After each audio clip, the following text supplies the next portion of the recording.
6:54.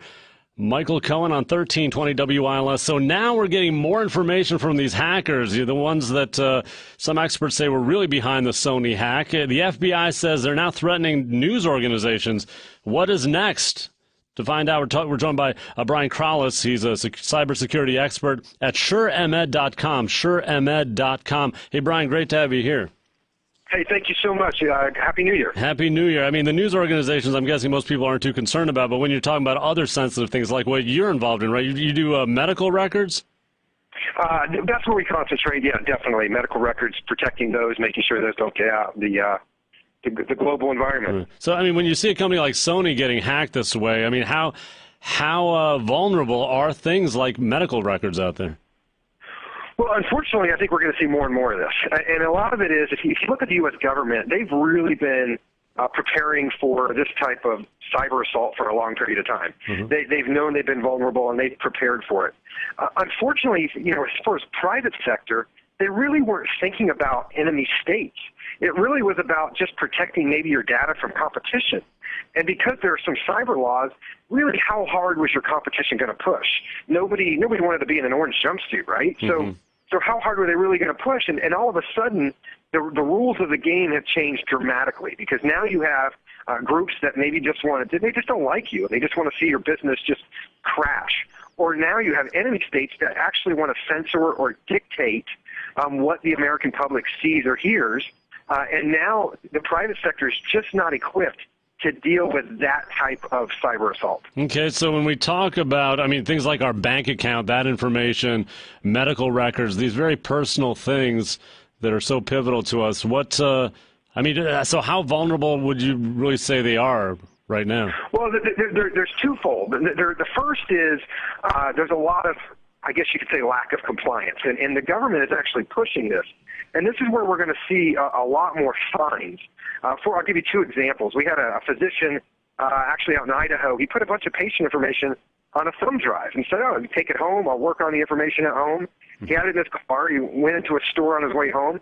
His car was broken into. That thumb drive was stolen. That patient information wound up on the Internet. Amazing. He was fined a significant fine through HIPAA violations because they basically said he did not do enough to protect the data. We also saw that happen with a couple hospitals in New York. They had they were actually hacked, mm-hmm. And HIPAA came in and basically said, you guys did not do enough to protect this data, and they received over $1 million fines. We're going to start to see that trend more and more with the government, even outside of healthcare. Okay. And so how do you do really, because you're involved directly in this field of protecting this kind of data, is that right? Yeah, so there's several ways. For example, we take a little bit of a different approach. So we specialize in cloud technology.